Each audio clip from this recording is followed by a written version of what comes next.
That's right. That's how we're going to start this stream off. First thing I'm going to do is I'm going to come over here to the Alpha Trading Discord. The second thing I'm going to do is talk about something we talk about all the time.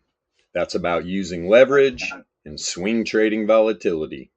And at the present moment right now, there are 65.87 million in the last 24 hours, mind you, liquidations in Bitcoin shorts. Why? Is this people just simply, getting into a position, right? Investors just buying Bitcoin. No, this is over leveraged people swing trading volatility.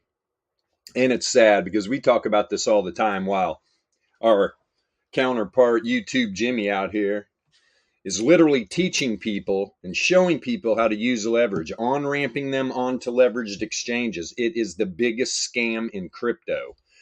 And people just get sucked right into it. Every time I started seeing these liquidations fire off, I just started laughing because they never learn their lesson. They just don't. What you think about that, Yasha? Dude, all I gotta say is these people learn how to read the RMLR on the PMs. Yep. I mean, it's a darn shame that they are so blindly attached to working with tools that just lag and fail. But they, the masses gonna be masses. Yeah. Leaders gonna be leaders. Winners gonna be winners, and that's just the way it goes. Yeah. So right here on the 4-hour chart, this is where we were streaming yesterday. I literally said, look at all the long-term bull div on the 4-hour. This thing's going to pop. Well, here you have it. Bam, right to the reverse fissure. Do I think this is about a top right now on the 4-hour? Yeah, I do. This fissure's tough. You're outside the power mean band again. So now what's happening? How many people are up here longing Bitcoin with leverage? Is it the long's turn now? I mean, it's ridiculous. It is ridiculous. Let me see on the daily, because this is what we were talking about when we had the run up on BTC when it dipped below 19K. You get outside the power mean band, right? You don't come back. You don't test up on the wave trend on this sideways action here. Had a little attempt here. Bulls weren't having it. Ran it outside again. Literally was talking for, I don't know, maybe 2-3 weeks about this, saying that, hey, be careful. This is going to pull back. Why is it going to pull back? It's going to test this wave trend. Right there. We get a pullback. It tests the wave trend. Got a wick down to the bottom of the power mean band. Pulled right back up above it. I don't always talk about a lot of stuff. I keep some stuff close to the chest. This is a shot across the bow, man. Right? You find support on the wave trend in the bottom of the power mean band again, and it just rockets. Where to? Top of the power means. Returns mean revert. Talk about this all the time. Let me liquidate some of this coffee. Much better than getting liquidated yourself. It's just crazy. Yeah. It's just crazy out here in crypto land, man. Leverage is poison. That move was, to us, not a surprise, I have to say. Not at all. Just not. And anyone who's been watching these streams in recent days, you know it too. Like, it should not be a surprise to you what happened at all. Nope. Got back out of it, because that was a gift. Was a gift. And the VEPS just keep giving good gifts, and yeah, man, over 100%. Here to help other people figure it out. And then let me see here. I guarantee you, there's some headlines about liquidations. Let's see. Oh, Bitcoin to hit 45K by the end of 2023. Oh, really? Let me get on the weekly chart here real quick. Oh, so much for the $1 million prediction. People are wild, aren't they? Now, do I think BTC is going to be worth $1 million one day? Yeah, absolutely. In my lifetime. I mean, you got to realize, though, when's the last BTC get mined? 2140 or something? Jesus. Yeah, so, Yeah, man. Every halving, just slowing down, slowing down, slowing down. Block rewards. Crazy stuff. I mean, here's the weekly. You got reverse Fisher up here at about 41K, right? Been talking about that. Do I think this is going to get tapped at some point? I do. I do indeed. Do I think it's going to happen right now? Man, you're not going to stay outside these power mean bands for long. You're going to come back and check up on them, or you're going to go sideways, right? The data set's going to mean revert going sideways, right? The means are going to rise. And that's what, look at the weekly now, right? Look at the weekly. The thing's almost totally turned up bullish. Yeah, powerful. You can see the rejections it was having on the reverse wave trend. Well, this is what happens when you drop outside the power mean band. You go sideways. This thing was rejecting off the 9 log MA. And finally, boop, test to the wave trend. This is where workflow, right? This is the thing. I don't trade a weekly. I don't trade a 5-day, 3-day, 2-day, a daily, a 4-hour, right? I don't trade these times. These are all part of a workflow.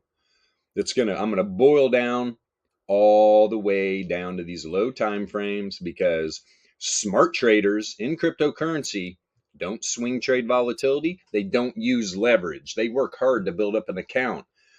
And the power that you become as a trader when you can trade with one Bitcoin using no leverage. This is the problem with the degens out here, right? They'll have like $1,000. They'll throw it in an account and they'll go 100x. They'll go 50 to 100x. And it's just it's a continual thing where these people are never withdrawing any money, right? Even if they have one big win, do you think they're going to take that realized profit? You think they're going to take that money and put it back in their bank account? No, they're going to degen even harder and lose it all in another way, right? They're going to get in other bad positions. This is the problem with leverage. So that's the key, to build up an account nice and slow. Start trading with 1 or 2 Bitcoins, right? That's the goal. That should be the goal, because then you can really start doing some damage. If you're intraday trading volatility, using no leverage, just understanding your workflow, understanding what your bias is for the day, what risk you're going to put on. People don't put all this together, most traders. I mean, we know. You jump into most discords, people are all over the place. They don't understand the whole everything that goes into doing this. They think they can just come in, see some exchange and be like, oh, these guys are great. These guys are really great. They're going to let me use their money to trade. This is very powerful. Has anybody else heard about this? It's just insane. It's like, do you think they want you to win? Right? As soon as you start using that leverage, start throwing stop losses in the system as a whole, because all the retail traders do it, because they're learning the same risk management strategies from the same people that don't understand the markets, that are only out to extract money from their community. They have tons of links, selling things, unloading them to leveraged exchanges. It's a level of criminality right now. You're going to see it in the future. Guarantee it. Guarantee you're going to see some shit go down in the future. All right. Let me get over here. Say good morning. Get in this TV. Also, I mean, if they, you are not you, if whoever is degenning out with any amount of capital, whether it's $1,000, $2,000, whatever, and you do some crazy over leverage move, and you do happen to make a win, the smart thing is, as Bilbo said, people who do that, they don't typically take out their profits. They don't even realize their profits from that move. They just degen more. Smart thing is, that's an opportunity right there. It's like, okay, you got lucky once. Now do the smart thing and trade something that you can afford to trade without leverage and make multiple on gains anytime you win a position trade. That is the entire purpose of properly trading. Degen with leverage is just a bad move. It's just asking to correct. I mean, that's what it is. And again, like you said, do you think the exchanges are willing to give you money? Consider you live in a debt-based economy, right? That means those who have the money lend to those who have less money. That means those who have less money are going to end up in worse positions if they owe any amount of interest or fees or payments to those who have the more that lent it to them, right? Why would you take debt in order to trade? The whole purpose of trading is to make money, not to accumulate debt. So think about that when you're offered leverage. It's just not a thing to play with. No. I mean, do what you're going to do. And it's not like I've never used leverage. Sure, I've used leverage, but I do extremely carefully use super low amounts of leverage, and I take my profits. Yeah, you have to. And I don't take 20x positions or 50x positions or even 10x positions. 10x position is literally the most basic targeting area for any trading desk. They know you're going for 10x because you think you're being smarter than that. They know you're going for 7x because you're outsmarting the people who think you're outsmarting. They know these things. They see these things on their monitors. So again, do what you want, but leverage is a fool's errand. Yes, it is. 100%. 100%. That's the thing, like he just said, it's not like leverage is never used. Here's how I use leverage. When I have an intraday bias and something is setting up very powerful on my workflow. Now, once I get in the intraday, right, when I start the day in the morning, right, or at say we're getting a new week, it's Monday, it's Sunday night, right? If we're talking about cryptocurrency, I'm looking at the weekly chart for literally no more than probably 5 seconds. Why don't I dig deeper in? You don't have to when everything's working together. And when you see the chart as a whole, there's woo, it just flashes something at me immediately. Then I go down through the time frames and I work all the way down through, right? All the way to the low time frames to get a bias for the week. And then every day I'm starting at a daily 4 hour, 9. I'm going to take that one Bitcoin. If I'm trading with one Bitcoin, and I'll go 2x, right? And stick it to him, take my profit. This is the way leverage in the right hands isn't a bad thing, but I'm talking like 2x. These degens are out there, like Yasha just said. I mean, people want to go 10x, 20x, and here's the problem on a move. What if you're in this weekly position and you're just still holding on and you're just adding on? Maybe you started low leverage. By now, you're jacked up, and your liquidation point is probably at the weekly wave trend, right down here at like 25.2. And I'm telling you right now, there was a lot of over leveraged shorts. They just got their butts handed to them. Is it going to be the long's turn? You think people are getting over leveraged now, or people have got themselves into a position where they are leveraged? And if you are, and you're in a long position that you've just been sitting in, and you're not taking, you're getting an opportunity right here to take your freaking profit. Because don't think they're not going to run this down and jack you up. Yeah. I'm telling you right now. Just 2 weeks now, like before I came on the stream, is that I just increased my XRP back 58%. And I'm like, oh God, what's the leverage? Because it usually trades 3. It's like 5x. I'm like, oh fuck. Yeah. Yeah, man. And I immediately got up here on the weekly. What are we seeing here? I mean, there's a lot of bear divs setting up, man.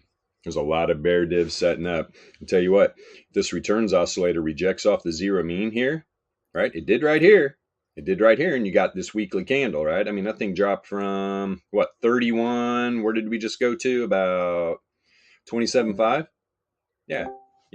Do you think there was some long liquidations there? Yeah, but they didn't get everybody.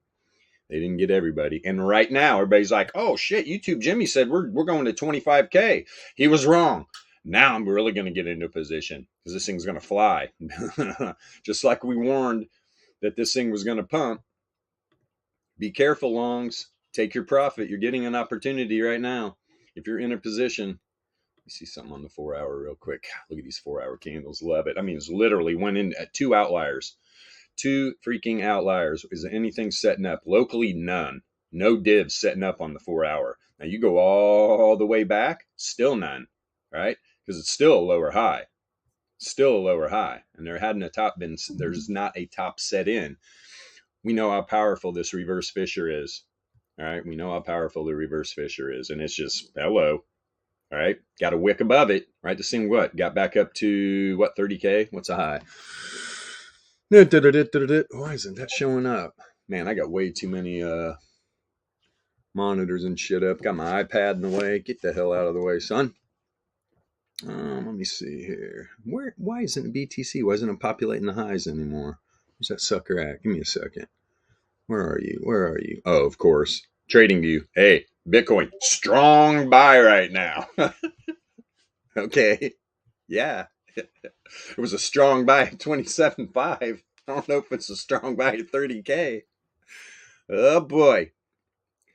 Let me see here. Yeah, I mean, you can see the wick. It did. It got back up above 30, didn't it? Yeah, barely. And I'm telling you, you got the reverse wave trend up here. Look how far you are outside the power mean band right now.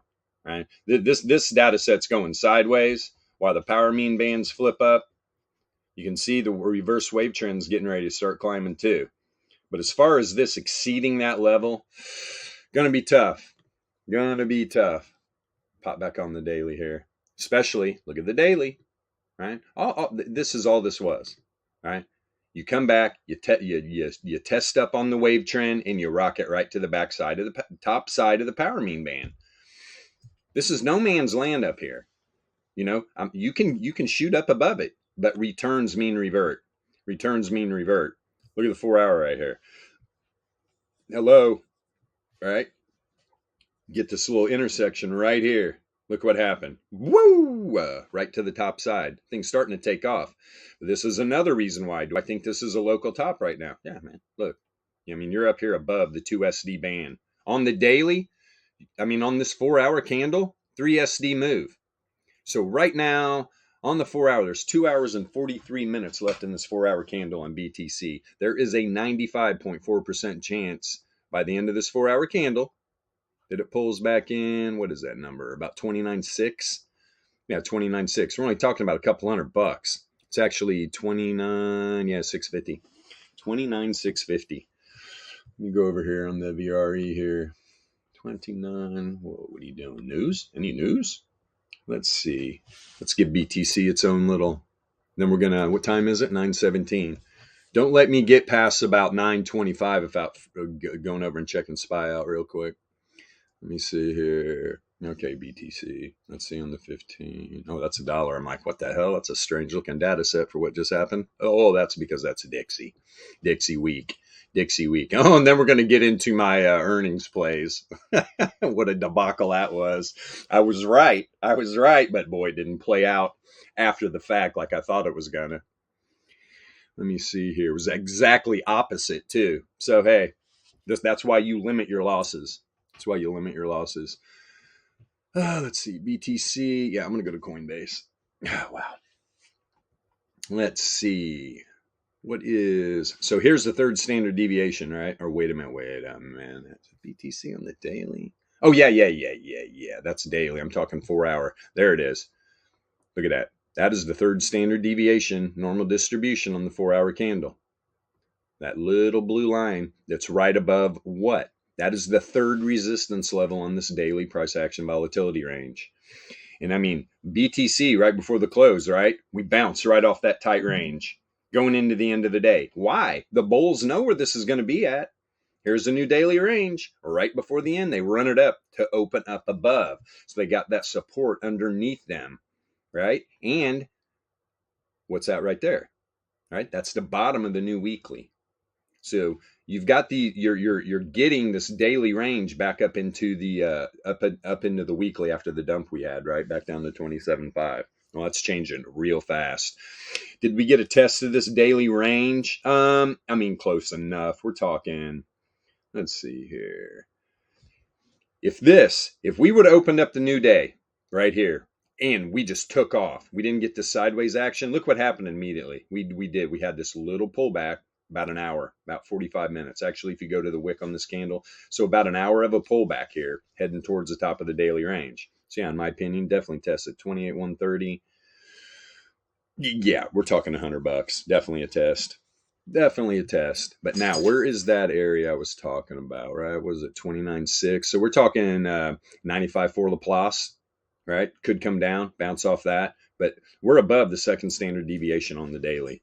Right, we are above. So there's a 95.4% chance this daily candle closes below 29,750. Right, if we're taking Laplace distribution into effect, let's round it up, 29.5. Not going to close the daily candle above 29.5, says Mr. Laplace. Mr. Laplace. Incredible Frenchman. Don't have many good things to say about the French, but Laplace distribution came out of it. What are you talking about?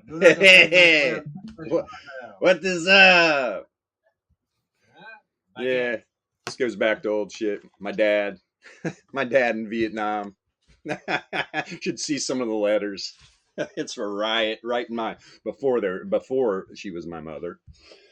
They were just dating, and that's how my parents actually fell in love. When my dad went off to Vietnam, they were just, my mom actually had another boyfriend, but they were kind of talking, right, getting to know each other, my mom and dad, and then she fell in love with him.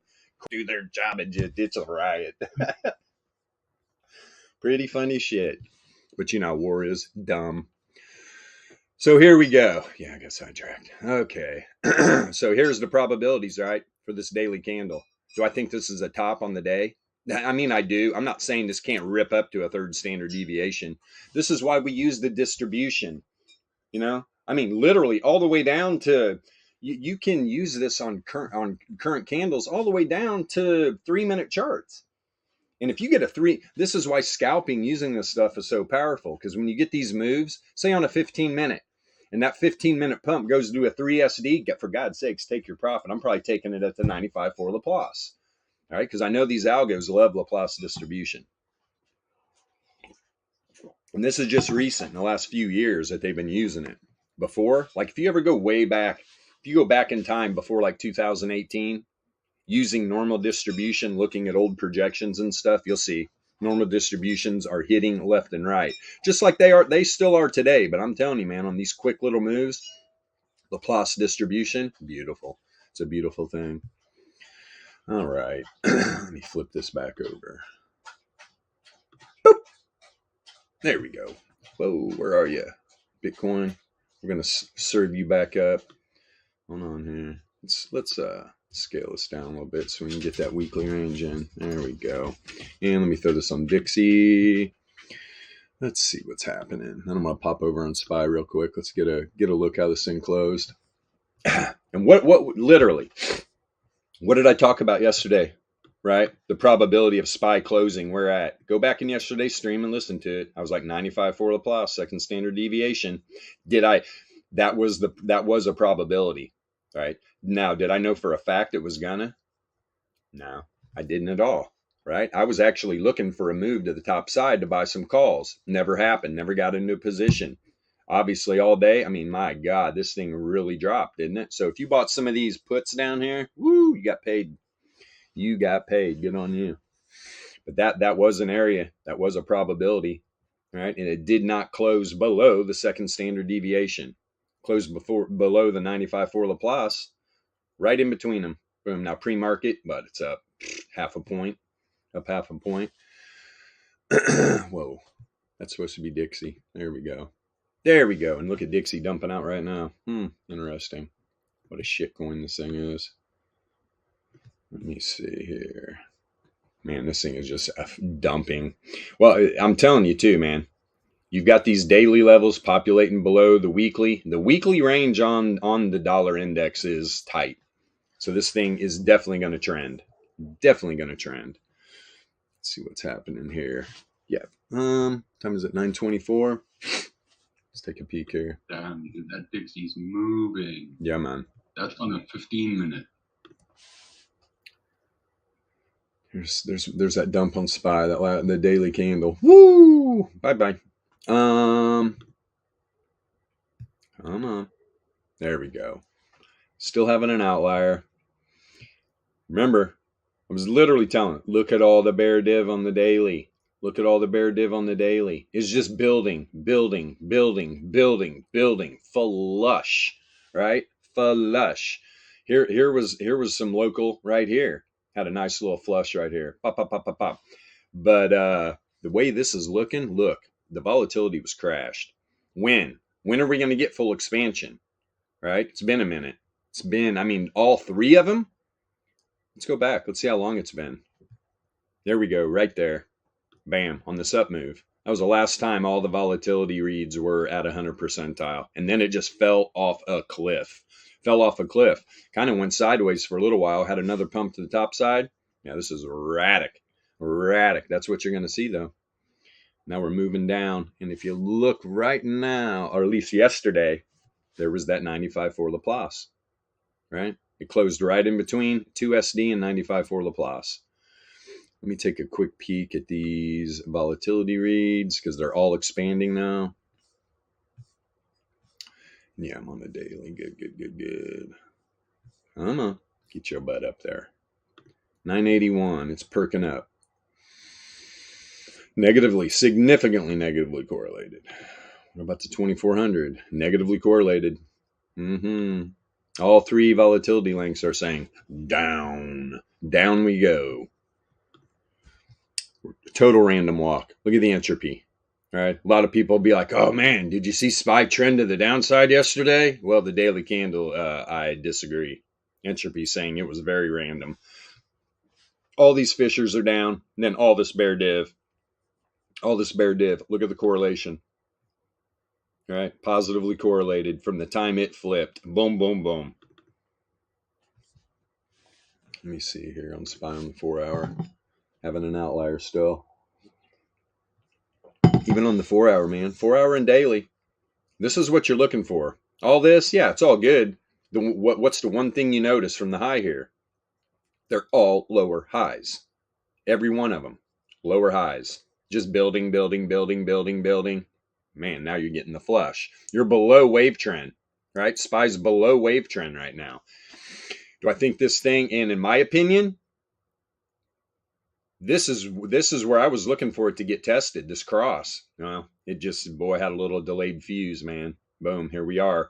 And not only that, you can, I wouldn't be a bit surprised if this touches a Fisher 402, 403 area.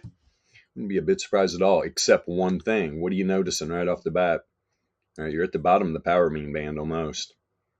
Almost at the bottom of the power mean band. Pre-market, this thing's trying to pop up. Now, here's the problem. Now you got to deal with the reverse wave trend. Now you got to deal with the reverse wave trend. Just like this 4 hour candle that dumped down below, right before that 4 hour candle closed, pulled right up above it. And this length of this power mean right there. Pulled up, closed there. Last 4 hour candle, whoop, right? Pretty much opened up right at it and just dumped out again. Negatively correlated. Actually, the follow. Well, we need an opening here. We definitely need an opening to see what this 4 hour volatility is gonna look like. You see here, starting to drop out of a random walk. That doesn't mean it's going to go into trend. I'm just saying it is dropping out of a random walk, heading towards trend. So the daily fishers, the 4 hour fishers, just looking ugly. Ugly. DLP. Usually though, man, you get a DLP outlier up into these 95, 99% confidence intervals. You can go back and look. I mean, the DLP usually turns around, usually flips. And the Z-score, log returns on the 4 hour in S&P, you're pretty buried. I mean, a little pop here wouldn't surprise me at all, be honest. You see what the 90 look like. Jesus, this thing's going to be outside the power mean band probably. Let's check it out. Yeah, contracting volatility, right? Here's the expansion. Here's the expansion on the 90-minute negatively correlated, right? Then the correlation breaks right when it starts contracting. So you get a dump and then just a continuation to the downside. Yeah, you're outside the power mean band. You're below the Fisher. Where's this wave trend at? 410? This is tough. I could see SPY actually going sideways here, letting this power mean, if this power mean band flips bearish, I'm telling you, crypto's on the verge. I do think this was a liquidation event, period, right? Period, the end. I really do. I mean, this thing could definitely go back down. Now I'm talking about BTC, but SPY.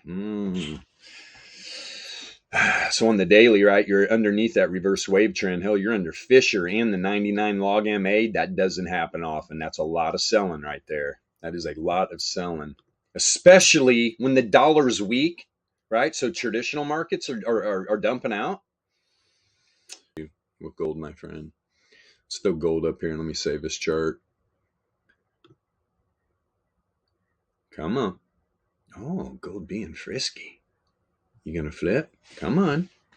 Come on. Hello. There it is.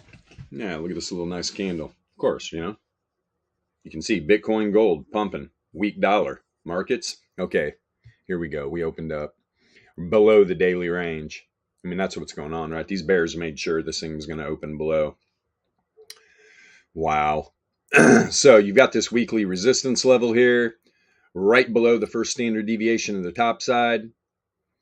And this is what I was talking about yesterday. You get a dump like this, chances are you're going to open up on the top side of Laplace distribution. All right, you reject here, you're probably going to go to the bottom. And then you got the top of the monthly here. Pretty sure it's the top. Yep, top of the monthly range right there. Interesting. Is this the first time gold's been at the 2,000 mark, or like? I was just there. No, it was there. Where's it at? Pull it in here. There it is. Yeah, back on what are we talking about? April 20th? About a week ago? Okay. Yeah, it hit 2K. It already hit 2K. But we'll see here. Look what it's dealing with right now. Got a weekly resistance level. Is that the first? Yeah, so look. Gold bounces off the top of the weekly range, goes right to the first weekly resistance level. Now it's pulling back. You've got the dollar. That's a monthly support level. Which one? Where's the monthly range at? Oh man, this thing's in trouble. Is that the first? Is that only the first? Wow, this thing's... Jesus, how many days left in the month? What the hell is my 26th? Interesting indeed. God, look at Coinbase. Pre-market ripped to the top side and whoop, right to the top side of the 68.3 Laplace. And that's where you see, if these markets dump out, we all know Coinbase, this stock, it's going to run with crypto. It is going to run with crypto. It can definitely buck the trend of the traditional markets. The traditional markets dump out and crypto either goes sideways here, pops. Yeah. Coinbase, you'll see make a move. Definitely. I mean, it got wrecked. Jesus. What was the high on Coinbase? And that baby was up there, man. It was like 70 or was it even higher? Let me see. Let's pull this baby down. Yeah. When we're done here. Yes, sir. Right. So I have USD ZMW again. Zulu Mango Rich. I've had a 10% obviously pump against my long-term dollar bag that I'm building here. And obviously if the quarter drops 10%, as the cryptos, I've literally just pumped 10%, I'm in the same place.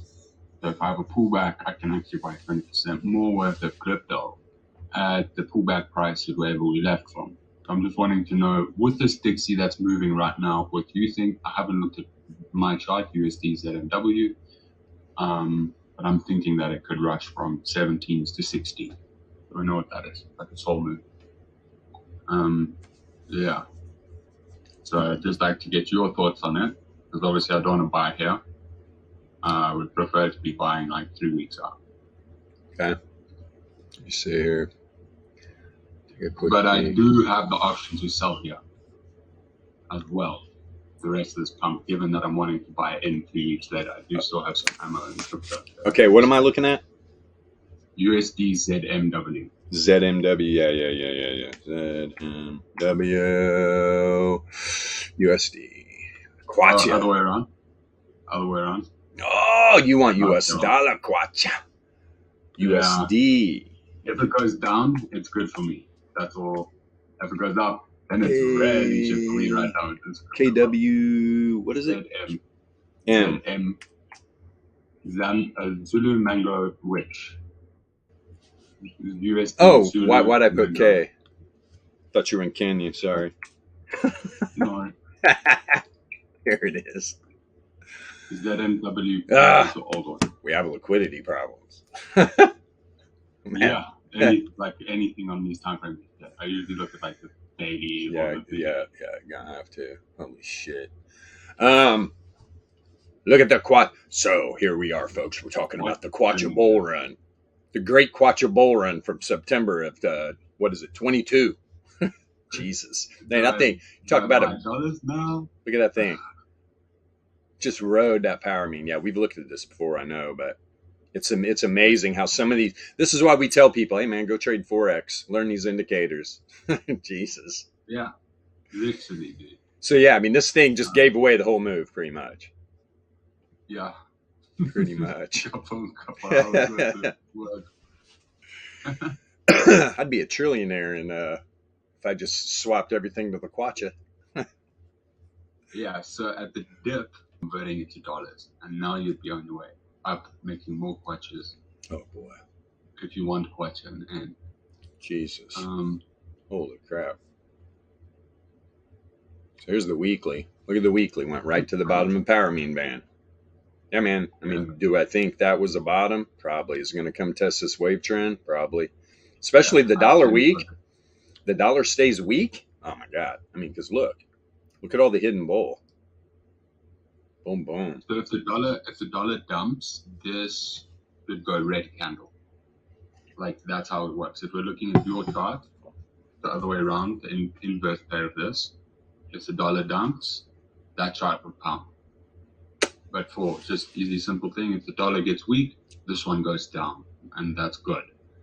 Like it's reflecting correctly. So let me see. Oh, I see what you're saying. Yeah. So I do have, ironically, I do have some cone levels down there, some damn day liquidity crosses, and it hasn't really smoked it. So I need to set up these power means, and see with this, because it's very much control. Please. Oh yeah. Why was P-Funk muted? I think that went from yesterday. Oh, good.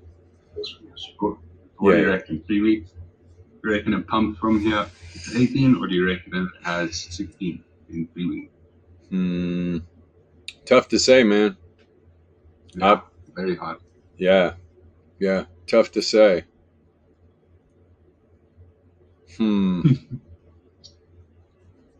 If you had all the money in the world, would you make it a red candle or a green candle right now?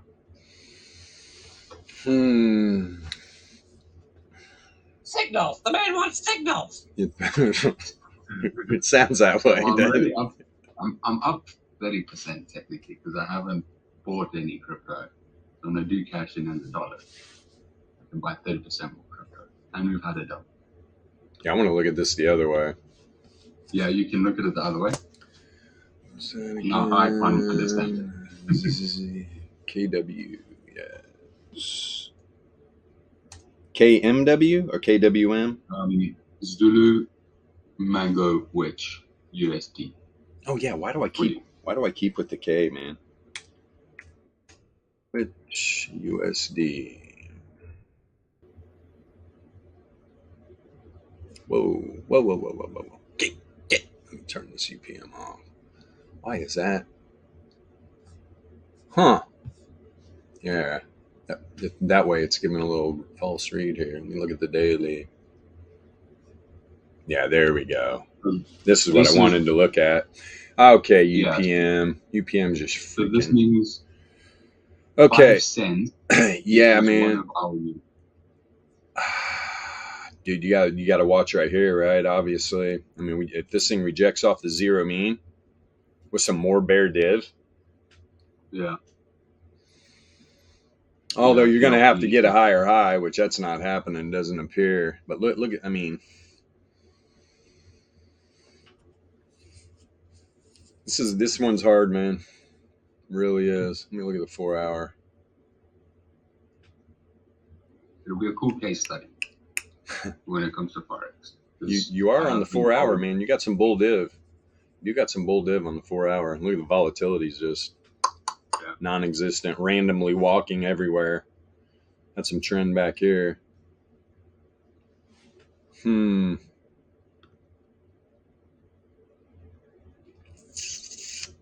Setting up some hidden bear on the 12 hour. Ooh, 12 hour looking like expansion in Entropy. Yeah, it's a tough one. I definitely wouldn't be buying. Not yet, anyway.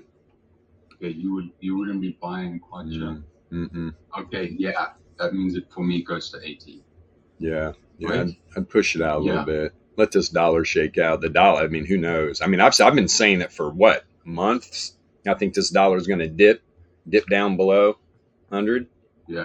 I'm still on board with that. It still hasn't happened. It's working its way towards it, though.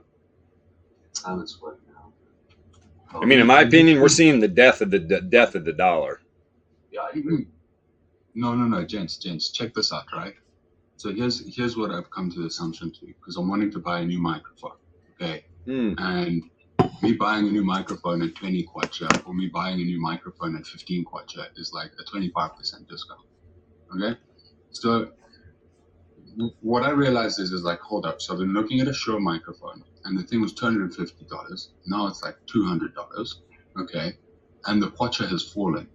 So for me and everyone else whose currency is like, now it's more affordable to buy these imported goods, you guys might suffer like, oh damn, it's a bad thing, but we're going to be importing way higher good quality shit, right? Because we can afford to now. So we can afford to spend on the good product instead of just having the good one locally. You know, like the imported brand like Sennheiser, instead of having Hisense, which is everywhere. Right. Like that brandly, we get that. And America is that. So like, for example, look into the solar businesses, the guys who are producing solar panels and solar batteries. Because currently for me, it's going to cost like $25,000, which is a fucking, is nearly a house over here. Like it is. It's like a 2-bedroom, 3-bedroom house, depending on how much you want it to be. All right. For a solar battery. Now there's Battleborn in the States. That price is going to drop down to 250,000 kwacha for me. So it's half a house. You check. And now it's like, yeah, because it's going to last 10 years. It's going to last 15 years. So then Battleborn batteries come to Zambia, not just the ones that are here. Right. Like there's one German brand, but you also have to pay out of your ass for it. So all these things, they become way cheaper for us. So maybe the volume decreases in the States because no one really can afford to buy these things there. But there's people outside of the States that can pay for that now. You know, like your wage went up, let's say minimum wage went up 15%. For me, in 3 years, if the kwacha gets to 10, it means nothing. My currency got 100% stronger to buying. If I could only buy one Big Mac now, I can buy 2. Right? And at the end of the day. So anyway, I'll stop waffling. So it's a good thing and it's a bad thing, but I think the unwinding just means that people can afford American product. Teslas, Fords, these nice Fords you guys have, you can open factories here in Africa. We need those vehicles. But we need a place to service them. Yes, we can import them, we can drive them, but we need a place to service them. Stuff like that. Anyway. I mean, like for all these countries, dude, that's one place that I'm not the happiest that I have not visited. My mom has literally been to, I'm pretty sure she's been to every country in Africa. Like I said before, she has been all around the world. Name it, she's been there. But that was some of the best experiences she ever had, especially with the is it the Maasai? Yeah, you were saying the tribe. Yeah, the tribe. Like the pictures and things, and just the beautiful people, and that's why I just can't stand people that push the narrative. Oh, people are like, oh no, you don't want to motorbike across Africa, man. Way too dangerous. Just like what they say about Mexico and everywhere else. Look, it's just like anywhere in the world where there's fucking poverty. If you're flashing money and you're acting stupid and doing just dumb American stuff, you're going to get jacked with. There's no doubt about it. Be a people's person, right? Don't flash money. Be nice. Treat people the way you want to be treated. I mean, I've known people that have traveled the world backpacking everywhere. Never had one problem. But of course, everybody's like, no, don't go there. No, don't go there. They were telling us, you guys do not want to backpack through the jungle at Chichen Itza. The cartels will grab you. And it's just like, get the fuck out of here, man. With your freaking scaredy ass. That's not going to happen. I got along great. I don't speak Spanish. I had no problem communicating with people. It was a great time, man. Great time. They had some good Yeah, psychedelics too. They had some They real double good check. psychedelics.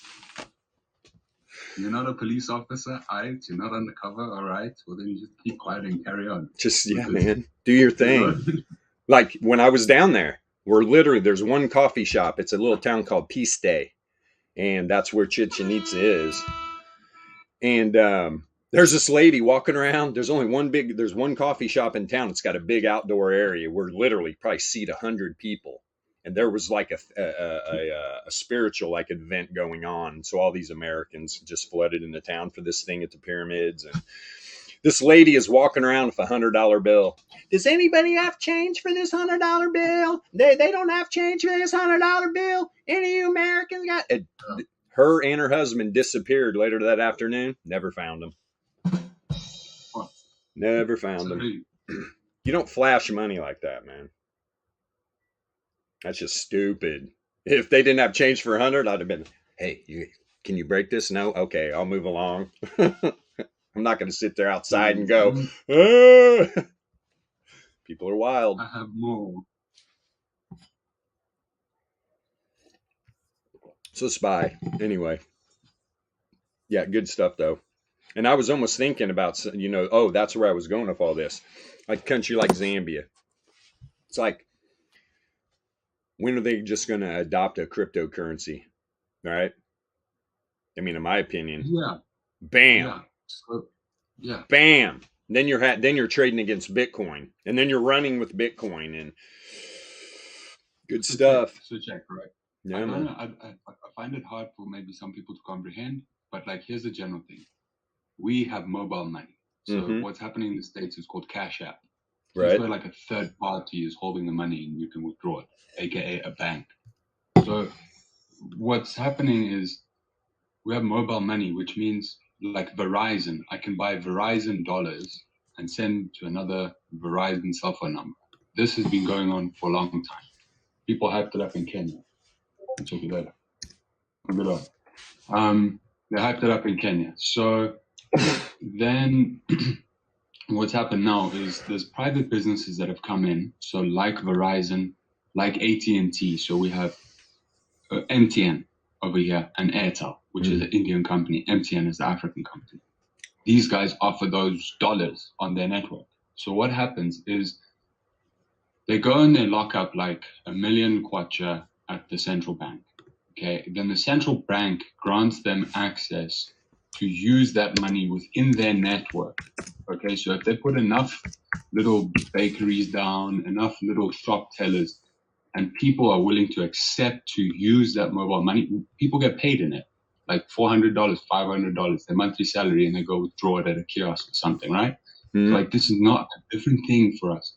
Now, what needs to happen is in order for Zambia to succeed as a nation, the government needs to implement something where they're locking up their own funds. Now, how this money is raised is entirely up to that. But through privy and conversation, what I'm starting to see is that this money that's going to be locked up is going to be like government bonds, all right? Like a new instrument, which means me as a Zambian, as a citizen, let's say I have 10,000 kwacha, $700, I can go and lock it up, and then the central bank, through this investment scheme, will pay me out, okay? Now, how to do the numbers. Imagine you do 1 million units worth of volume, and you charge 1% a day, okay? Now, if you don't mint more tokens or you don't burn those tokens, that's profit because you've charged every user 1%.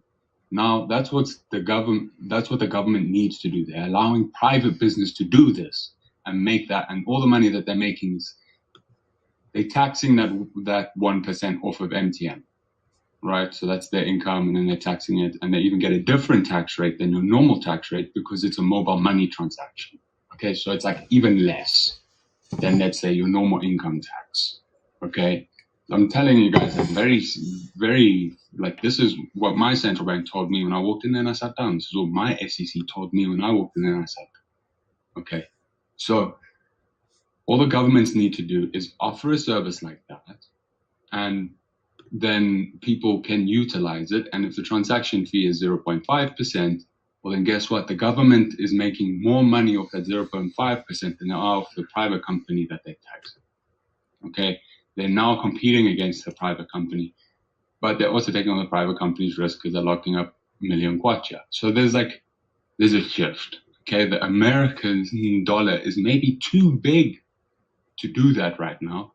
We have to find softer ways to implement this over a longer duration, right? Because one day in America is this country's GDP for 3 years.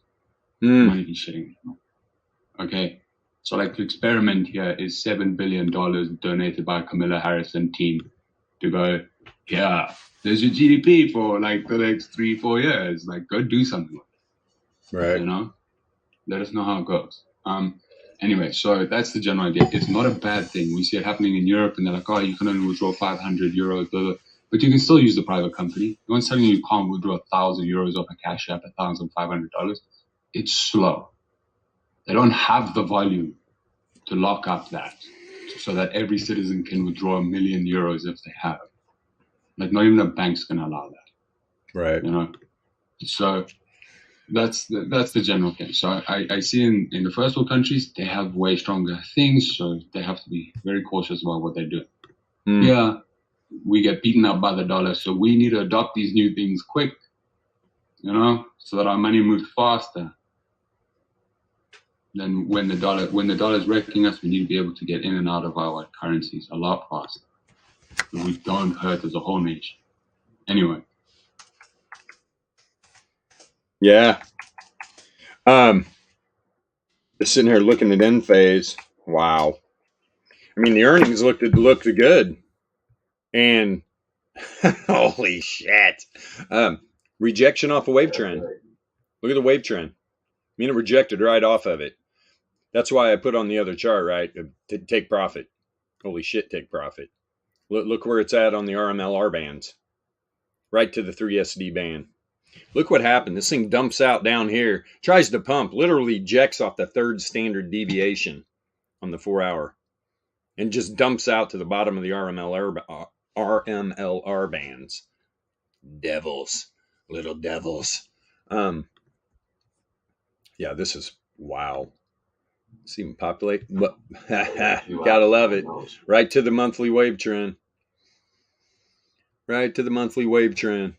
Contracting volatility. Contracting volatility. Holy shit, what the heck? You see how that thing hammers when the contraction and volatility gets to zero? You see the big dildos that come off those things. Yeah, man. That's what I used to get hurt by a lot. Think, okay, the volatility's low, let me get my position in. She ain't done. Then I realized it's pretty much just the other side of expanding volatility when it gets to 1900. Yeah. Yeah, it's wait for it to zero out. Yeah, this thing was straight up, right? You're outside the power mean band of the top side. Comes down, I mean, literally busts through the wave trend. I went all the way down to the 99 log MA. Okay. Went back up because it's rated. 5 day. God, you're so different. It's the colors. And I use these colors because it popped my eye. I can see them well. It's not that I'm colorblind or anything. It's just, yeah, I'm visually challenged. People that know me know. Yeah. Got in a battle with a spider and I lost. Spider took my eye. People are like, what? And you didn't get special powers. I did not. It was a big ass spider though. It was a horror movie, straight up. I could not believe what happened. Scared the shit out of me. But I mean, the way it all worked out, I was in a point in my life too where I was way too fast. Everything about my life, way too fast. It was like putting spiritual practice to the side a little bit. Got a little greed with money and stuff. Doesn't work out. So I got slowed down big time. Cracked my head. Full retinal detachment. Best surgeon in the world is in Reno, Nevada. I was shocked. because the at UC Davis, they're like, oh, you're lucky, the best surgeon, boom, boom, boom, go see him. I'm like, okay. And it's one of those things where he comes out of the office after exam and everything. He's like, comes out in the waiting room. I mean, when does the actual doctor come out in the waiting room to be like, hey, yeah, you need to come back? I mean, it's like the receptionist to be like, hey, the doctor wants to see you. He literally comes out and he's like, hey, can you come talk to me? And right then I was like, what's wrong? And he's like, in 40 years, there's only been one other person I haven't been able to repair, and you're the second. Or before he even spit it out, and I go, let me guess, I'm the second. He's like, yep. I was like, are you kidding me? It's like, nope. He's like, I already called UC Davis and set up surgery for you and stuff. If that's the route you're going to go, you're in pain, obviously. I mean, it's the most painful thing. If you've ever had a retinal detachment, it was literally like there was somebody had a blowtorch on my eye. I mean, just burning. It was incredible, man. But that's in the past. All started with the spider. Just trying to help a friend put ducting vents in the ceiling, right? So I'm in the attic. I pull up insulation, wolf spider about as big as a fucking tennis ball, jumped right up at me, and I got a headlamp on, so it's all tunnel vision. It was like a nightmare. Then I jumped up and hit my head on a joist, and that's when retina detached. Crazy, man. But if I don't hit the joist, I hit the 2-inch nails that are sticking through the roof. Oh. If you've ever been in an attic, you know, it's all shingles and stuff. Yeah, so, yeah. Dude, I would have stuck a rusty 2-inch nail in my brain. So I lived. Pretty nuts. Yeah, end phase. Wow, what a dump out, man. I mean, the earnings look good too. So, saying all that, check out, let's go over here. Boom, boom, boom. CMG is Funk's request. CMG. CMG is. Yeah, I remember we were talking about Chipotle last week. Look at this one. Oh boy. Hello. Damn. Wow. Man, it bounced right off the bottom of the power mean band. Imagine that. Returns mean revert right off the reverse Fisher, right back down to the bottom power mean band, and then just a launch job. Wow, Chipotle over 2K, man. Is that an all-time high? Gotta be. Have they got the cheapest food or something? Holy shit, no, it's actually expensive. Meal. It's actually expensive, and probably about every other quarter they fucking have a E. coli breakout. All-time highs for Chipotle. Congratulations if you own stock in Chipotle, man. This is what everyone's thinking the S&P 500 was going to do. Yeah, this is not sustainable. No, not at all. Definitely not sustainable. If you're out there, hey, didn't you hear about Chipotle? It's going to Venus. We should buy right now. God, please don't. Please don't. Don't get wrecked. This is where you buy Chipotle down here at 1,500. You realize what kind of move that is? Oh my goodness. It's a nice move, man. What, 30? Hold on. More than that. It's a lot. It's a ton. 36.88%. Not bad for a stock. This looks like a fucking crypto, dude. Does Chipotle rent buildings, or do they buy the land and then build on it? They just rented a new one right near my house here. Yeah, most of the times they're in strip malls or something renting. Yeah. But I know quite a few that definitely have bought like property and build on them. And yeah, because those ones. So then what's McDonald's doing? Because if all the other things are going down in price, then technically their property will increase. Besides serving poison. The largest property holder in the United States, isn't it? What's McDonald's doing? God, this is nuts. All-time Besides serve poison, I don't know. I haven't had McDonald's in years. Oh, I got a sneeze coming on. Yeah, so here's the daily. Look, you were beating on the top side of the power mean band, sending wicks up into it. Then you drop down right here to what? 33 log return moving average. Then it bounced. Where to? Top of the power mean band. Pulled back and then just rocket shipped rocket shipped outside the power mean band again.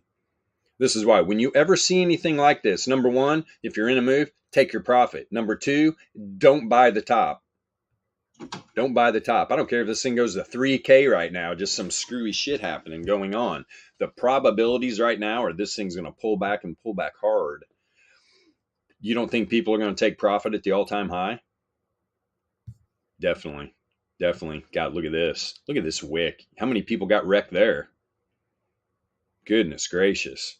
Boom, boom, boom, boom. And whammo.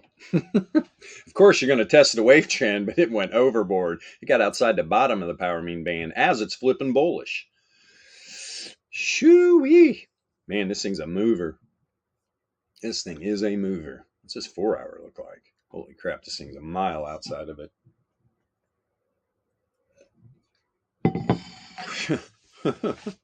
Goodness gracious. That's ridiculous. Trend goes straight to the third standard deviation band. This is what I'm talking about too. Look, if you're in a Chipotle position, you got all three APPs saying what?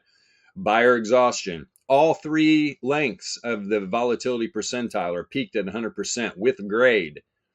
That's an instance right there where you take your profit.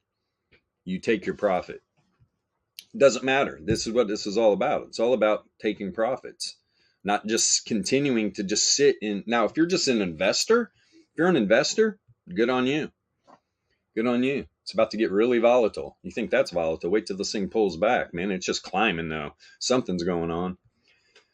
Oh, they had earnings too. Had no idea Chipotle had earnings. Holy shit. Surprise. Wow. The estimate was 8.9, reported 10.5. Wow, favorable. Look at this though. Okay, we talked yesterday. Well, what do I got Google. Let's go to Google, right? Google had earnings. And what did I say? I was like, okay, and here it comes. All right. 4 hour. I said Google on earnings was going to pop. I said probably the first move before earnings was going to be a fake out, right? It was going to be a fake out. Did you guys happen to see? Let me show you over here. I don't know if anybody looked. I'm going to put Google where M phase is. Or here. No, we need the whole McGillicuddy. Come on, Google. Let's show them. Look what happened. Watch this. Let me get extended hours in here. This is, hey man, it's playing out just like I said, but people got wrecked. I'm going to show you why. Woo! Okay. So when I said, right, here's the move before earnings. And I said, usually the move right before earnings is the fake out. Look when they had earnings. Wham! So you get this massive move. Where did that wick go to? Holy crap. Give me a second here. Look where, oh, of course it did. But of course it did. Here's the weekly range. Tight, right? Look at the earnings play. First you drop, oh my God, wait a minute. This is so good. Where did that wick go? Holy shit.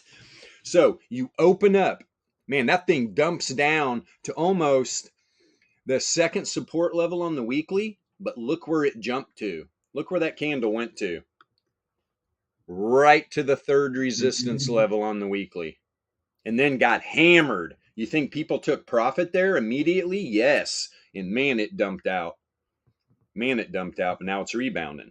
Going right back where I thought it was going to be. This is just a profit taking. But I said Google up.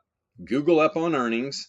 Then I was wrong on Microsoft. Man, it looked bearish as hell. Look at Microsoft. There was earnings. But I did say, usually the move right before earnings is going to be a fake out. It bounces right off the center of the weekly range or monthly range and just And is that the third resistance level on the weekly? Yes. Wow. Here, a tight range on Microsoft too, which, volatility was shaping up. Hey, we got earnings. And it rocketed. It didn't close yet. It did close above that weekly, but now it's pulled back. And this is what I'm talking about. During this week, the Google and Microsoft, they seen their high. You're not going to close outside this range. It happens so rare. The probabilities are for this thing to close inside the weekly range. But I was wrong on Microsoft. But you had a better chance on Microsoft. I mean, that move that Google did, gee, many Christmas, man. People got wrecked. People literally got wrecked. But it did what I thought. It just, man, you had profit taking at top of the weekly range. And here's the weekly, but you have 3 resistance levels. 1, 2, 3. Got the wick right to the third. Look at the reject. It pulls back down inside the second. You get wicks above it, but they're pulling back. Wick, dump. Right down to where? On yesterday's daily, it ends up closing. Wow, second standard deviation, 95.4 Laplace is where it bounced. And that's aftermarket. Now today, you open up right in the middle of the 68.3 Laplace. Let's see here. Where was the 68.3? Where are those little babies? Is that the 1 SD to the downside on that 4 hour? Yeah. And a pop. Here's the 1 SD on the daily. Heading towards it right now. Interesting. All kinds of fun stuff happening. What's going on with this damn dollar? Put this buck up here. Struggle bussing, man. Struggle bus.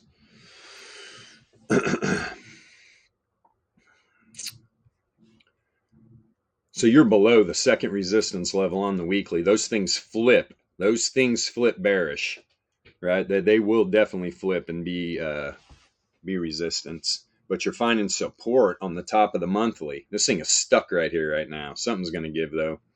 So what is that? Is that the first? Let me see. Where's this monthly range at? Holy shit. Where are you? For support level on the monthly. Monthly. That's the bottom up there. Yep, there's the bottom. Yeah, 103 area. So you're at the first support level at the monthly. What about weekly? Let me see here. First, second. That's a second support level on the weekly. Where is the third at? Or is that the third? Hold on. Let me spread this out again. Okay, there's the weekly range. First, second. It's got to be right down here. Where are you? Really? Hold on, man. Where's this thing hit at? There it is. It's right underneath, right here. You can see him. See that one? Here's the second standard deviation, 100.887. There's the third, 100.914. They're right on top of each other right here. So here's the third support level for the weekly volatility range on the dollar.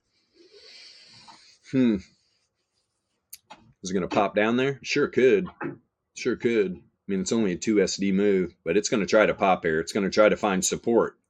All right. This is what I'm saying. Something's got to give, because this weekly second support level is flipped to resistance, but you got the monthly support level right here, which is a lot harder to break. I mean, you can see a couple wicks on these 15-minute candles trying. Not happening. Bulls are right here. But guess what? Bears are right here. They're going to put up a little bit of a fight. This thing could get really squirrely one way or the other. Somebody's gonna pop off, fire up that big algo, push this thing. Yeah. Whoops. Let's see. What are we doing here? Big range. Big daily range. Is that the top of the monthly? What do we got there? Yep. Top. Finding support on the top of the monthly range. That's the top of the monthly. That's the top of the monthly. There's a center right here. Center down 40. Okay, I see it. 406.9. All right. This thing's flat as hell too, man. Yeah. Just got a new 4-hour candle. Ranging in between. But just like that, right? Here's a second support level on the weekly for the minis. S&P minis. Oh, man. Wore myself out yesterday. Shoulders feeling better. Literally played 18 holes yesterday. Went to the range first, played 18 holes, took everybody's money. That's right. That's right. Yo. Let me see. Birdies. The what? Getting birdies. Oh, yeah. Oh, I come on strong. Let me see. What I shoot on the front? I was literally 6 over on the front and ended up I had three birdies on the back, 3 birdies on the back, 1 bogey. Shot a 74. Pretty good for an old man. Still got it. I was just ripping my drive right down the middle. First hole, rip my drive down the middle, probably about 275. I mean, I'm not long anymore. I can't get it out there. I used to hit it over 300. Just, nah, I'm not going to jack my back up. Everybody was just like, oh, fuck, this is going to be a long day. I was like, put your boots on, boys. You're in trouble. Yeah, nice course, too. I like it. Played well. Great putting greens. Putter was rolling. Oof. Making all kinds of putts. I mean, it could have, the front 9 could have been a total disaster. I could have been 10 over. I sunk a lot of putts. So right there, they're like, oh, yeah, we're going to get him. And then the back 9, I drilled everybody. Let's see here. Apparently, a friend of mine told me, listen to this. He bought some calls on CMG yesterday. He paid $70. If you heard, not what he said he paid. Bought calls on it for $215. He sold it today for $5,500. Where is? Hold on here. Got a $5,500 call. Not me. Yeah, your buddy. Good on him. That takes balls to buy a $215 call. For sure. Great earnings play. Holy crap, man. Obviously, he took his profit. Yeah. Today is Amazon and Meta, I think. Amazon and Meta today? Let's take a peek. I think maybe Visa.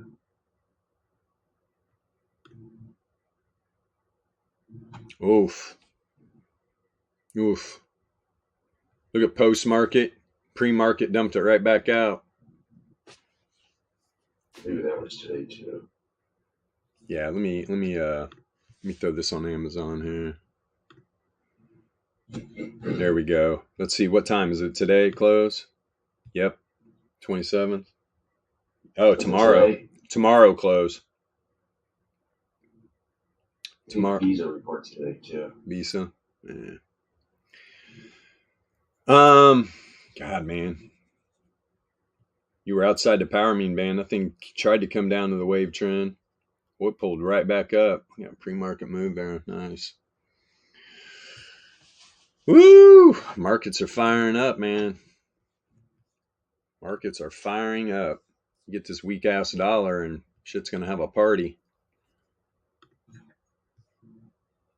We're gonna do something I didn't do yesterday that I wanted to do. BTC, yeah. BTC. You know, weak dollar is good for U.S. companies, right? Am I saying that right? What's that? Is a weak dollar good for U.S. companies? Oh yeah. The stock anyway. In my opinion, yeah, man. The dollar's weak. Yeah. Risk on assets are gonna pump. People are like, well, why is that? Well, because the dollar's a junk piece of junk. This is exactly why Bitcoin and gold. But look at gold pulling back. Gold pulling back from that first weekly resistance level. Now, I've already said what I said about gold. I mean, I think gold's going to have a little down move. It's a little overextended. Little overextended outside the power mean band, man. But yeah, that's what earnings plays, man. You hit them right. They're always big moves. That's a hell of a profit, man. What'd you say? Sold them at 5,500? Yep. guy Jesus. I used to work with. Yeah. How many did he buy? But he got a lot of money, so I mean, for him to buy a $200 call, man, you know. How many did he buy? I don't know. I mean, anyway, he bought 5, man. You know, the $1,000 turned into 25. Yeah, So, and that profit was whoa, that's holy big money, shit. I mean, that's I can't even do that math in my head right now. 27,000 on 5 contracts if you'd have bought 5 contracts. Not bad. Just 5. Not bad. I could use that, put a fence around my whole property. Let's see. Buy a car right now. Markets, the markets, the markets. You. Oh, natural gas, you're a shit show. When isn't it? Let's see here. Yeah, Microsoft up 7%. Yeah, ton of earnings plays, man. Bonds down. What are... Woo! Wheat dumped. Futures trying to make new lows now. What is? Futures are trying to make new lows now. Ah, boy. What are we going to do? What are we going to do?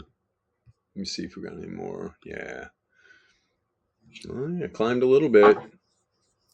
Almost 70 million in liquidations. Here's the problem, too. I mean, how many people are like...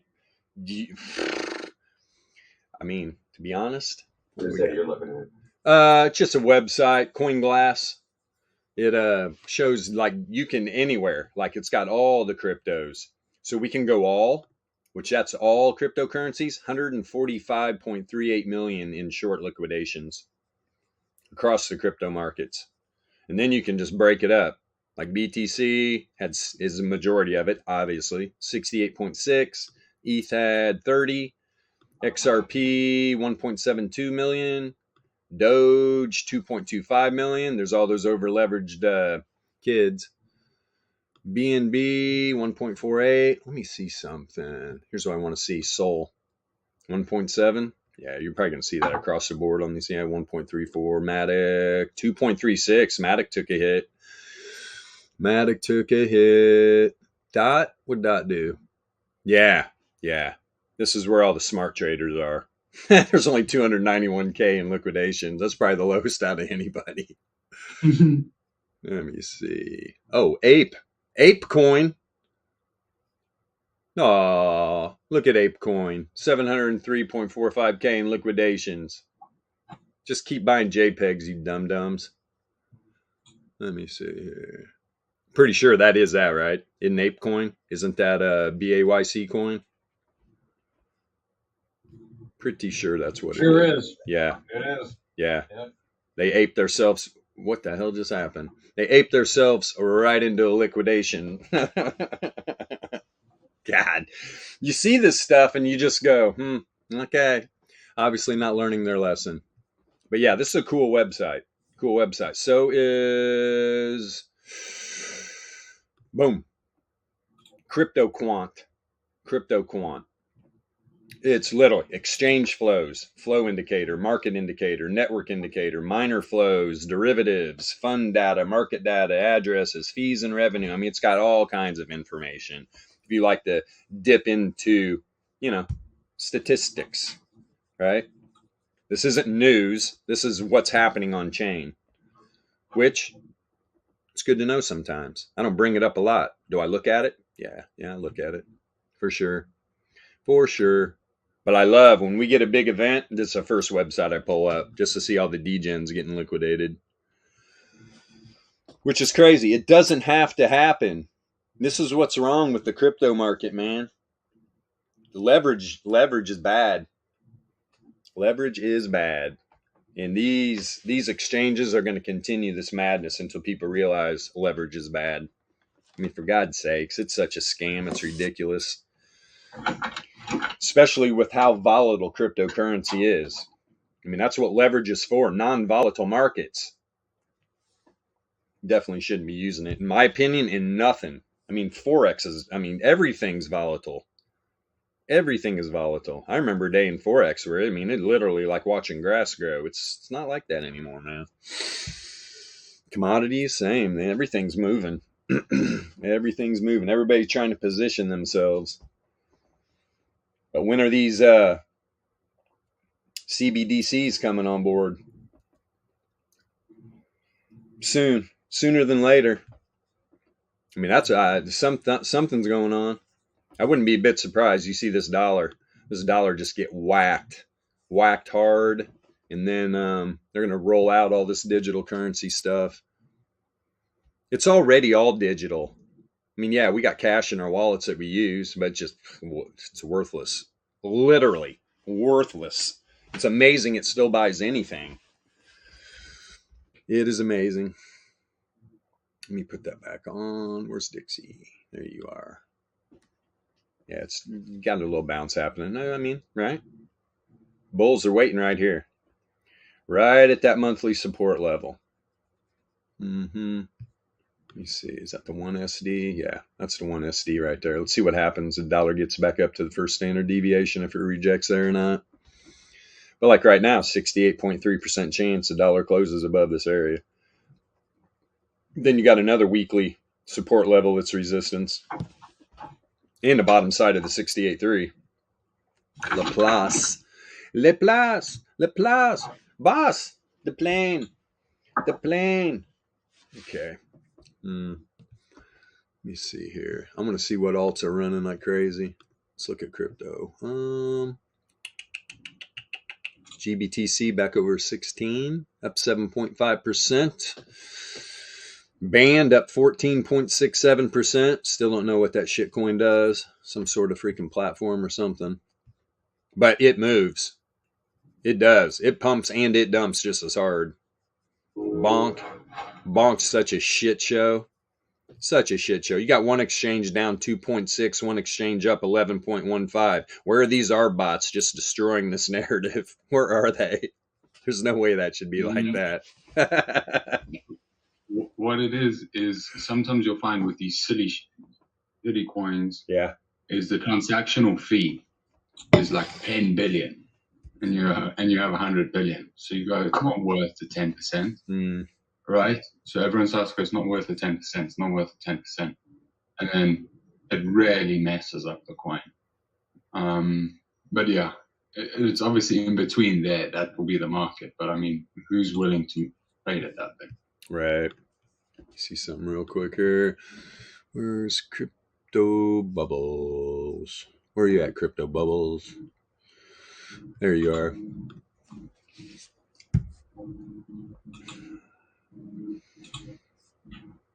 Woo! Green! Everything's green. Wow. I mean, engine up 24.4. XRD, no clue. Render, have no clue. It's up 30%. Crow.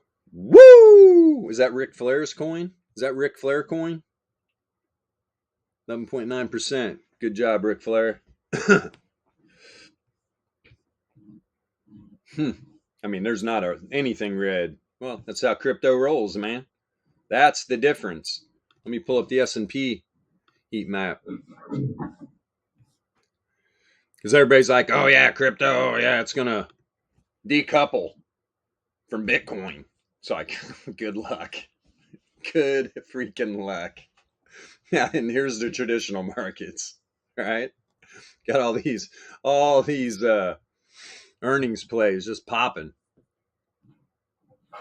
But yeah, you'll never see this in crypto. Never. I mean, in my opinion, it's probably, I mean, you need a 10 trillion, $10 trillion market cap to see anything break away, I would imagine. But even then, I mean, just crypto moves together. Crypto just moves together. That's what's nuts. These firms that are trading, they're trading all this stuff. That's why everything dumps and pumps together, man.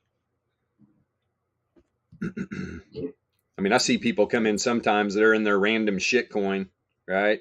And they're just like, this is bullshit. Blah, blah, blah, blah. Well, why does my coin have to dump just because BTC dumps? And it blows my mind how many youngins aren't stacking sats, right? They get sucked into this shitcoin market and think this is the all, and they're not taking profits. They're losing money, not making money. And when they do make money, you take those profits, slam it into real sound money, and start stacking sats. And in 10 years, you'll be like, hey, Alpha Trading, thanks. I started stacking sats. I got up to 1 Bitcoin. Now Bitcoin's at $1 million. But that's what they don't want you to do. And all these shit coins are just sucking liquidity out of Bitcoin. Drives me nuts. You know what the price of Bitcoin would be if it was the only crypto? It'd probably be worth. It would probably be worth what it's supposed to be worth. I believe $10 million, right? A coin. Isn't that like the? Well, there's that argument, but there's also the evidence that when the competition exists, then you have more interest, and therefore more people buy into the market, right? So once had altcoins started coming into the market, and we saw the price of Bitcoin dramatically rise. Over the years. But yeah, I mean, obviously, as the bad coins go away, more liquidity moves towards the bigger coins. But in the beginning, it was good to have competition. That's for sure. In the beginning. Right. God, look at healthcare. Healthcare's down big. Energy's down big. Utilities are down big. A lot of stuff. Software is a mixed bag. Banks. Let them fail. Let them fail. Oh, but that could hurt though. Just everything. It's like exactly what needs to happen. These banks are so damn crooked, and the government just protects them and bails them out, just like the airlines and the cruise lines and all this other bullshit. It's too big to fail. You saying we shouldn't be hoarding Swiss francs? Yeah. Exactly. British pounds, rice. Rice. Rice is nice, man. Rice is nice. Crypto bubbles. Sol at? Where you at, Sol? Floating around. ADA, 9%. There's Sol, 8.1. 8.1. Yeah, this is good stuff. It's a party. It is indeed a party. Deo. And you got VIX up, right? Got VIX up. Max speed. Like Bitcoin don't give a shit about VIX. Wham! That's right. We got it. Well, you must have added a sound to a soundboard. Not me. We need to add a bunch. You see where there you can add sounds. Let me see how that works. Choose a file. Oh, nice. Yeah, we're gonna have to do that. That'll be fun. Put some good stuff. We need to make some. Custom ones. No leverage. No leverage. A growling wolf, maybe. Yeah. Growling wolf. I'll get Big Dog all just whipped up into a frenzy and then record him. He sounds like a werewolf, dude. I've seen him get pretty pissed a couple times, and I'm just like, oh my God, I feel sorry for whatever gets on the wrong side of that. Because he definitely powerful animal, man. Powerful animal. And just what I thought. I mean, SPY's going to dump out, man. I mean, now you're done. Now you're rejecting off the wave trend, this 4-hour candle. Right? You get that little bit of a pre-market pop to right about, where was it? Right about 406.5. Makes a quick run to the wave trend, rejects. Here's the 99. This thing breaks the 4-hour candle close below here. I mean, you're going to come down here. 403, huh? Reverse Fisher. I'll tell you what, man.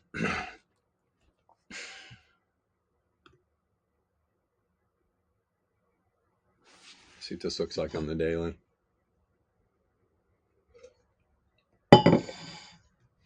Heading to the wave trend. Heading to the wave trend. 404. Yeah. 404. Where's that? That's at the support level right here. Third, imagine that. Third weekly support level. All right, here's the low of the week for SPY. 404 area. 404. There's the first, the second, which is definitely flip resistance, right? Look at this. You get down below, rejection, wick, rejection, wick, kind of stayed, got a wick above, rejection, wick right to it, rejection, down we go, wick right to it, rejection, wick right to it, rejection, rejection off the bottom of the daily range. Boop, boop, boop, boop, boop. There you are, right now sitting at the 68.3 Laplace distribution range on the daily candle. And here is, right at 504, that's the top, right? Didn't we just do this? Yeah, top of the monthly, yes. Top of the monthly range. So, bulls are definitely sitting here. Bulls are sitting at 404. And it makes sense. Makes sense. All right, top of the monthly is at the bottom of the weekly range.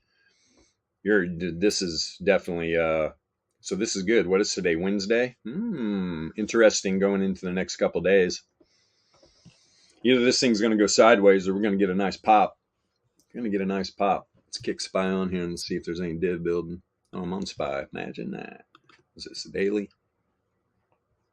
And we're almost tested up on this wave trend. Another reason why. This thing's probably going to bounce. Especially if we test it today down here at 404 area. Yeah, next 2 days the market could be up. Let me see here. No div though, man. Nope. Yeah, from back here and actually right here. No. It's just back here, this data set. I mean, there's some hidden bulls setting up. Hidden bulls setting up right when it's about to test up on the wave trend. So yeah, Thursday, Friday could be a little bit of an up move, but look at the fishers, man. They're not in lockstep by any means, but they are. You got two below the mean of the bands, two heading down, kind of reacquiring the second standard deviation band. All this is random. Like I said, most of the time, market's random. Everybody's confused on that. All you need is an entropy indicator. I see there's something else on TradingView now, right? A couple other entropy indicators. People are catching on. You need entropy in your life. Got to know when we're trending. Got to know when we're in a random walk. Why does that make any difference? Well, it helps. If you're in a trending move, you're playing out some divergence in a trending move, it's good. That's one of the main things I look for when I'm going down through my workflows. What time frames are trending? How much more juice has this got in the tank? Either if it's the top side or to the downside. That's what we don't care. When you trade the way we do, you don't care. Your bias is going to tell you where to put risk on. It's pretty damn simple. Everybody wants to complicate the markets. That's the problem with all these other discords with traditional technical analysis. Everybody's arguing. Everybody's just not. They've lost the narrative. Totally. They think they're getting just intel that they can actually use when it's all lagging information. Makes zero sense. That's why they're all over the place. I haven't even been looking at YouTube Jimmy's thumbnails, but I guarantee you they're all over the place. All over. Making guesses. That's all you're doing if you're using traditional TA. You have no idea. You really have no idea. Number one, you're not embracing volatility. If you don't know what's going on with the volatility, you are lost in the markets. Lost, especially when volatility totally contracts. These are outliers, right? You're just waiting. Correlation right here. While it was all the way down, right? Contracting down here. Right here, negatively correlated. It went into full contraction. It walked up a little bit. But then when the volatility expanded, it went straight into significant negatively correlated price action. Whoop! And she slips. Down. See if there's bull div building. Yep, there is. Returns oscillators above the zero mean. Everything I'm seeing right now makes sense considering when you're looking over here. And we know what this area is right here. All right, that's the top of the monthly and the bottom of the weekly range. Not the middle of the weekly range, all right? All the support of the weekly. There's the third level. Boom. very, very, very rarely are you going to close outside these ranges. That's why we love this thing, especially it's only Wednesday and you're down here already, right? The probability is for the upside now. That's the probabilities. But then you got the dollar, same thing, right? Dollar's bouncing off this support level on the monthly. Going back up to this 1 SD. Wouldn't be a bit surprised. See SPY follow. You got to take all this into account.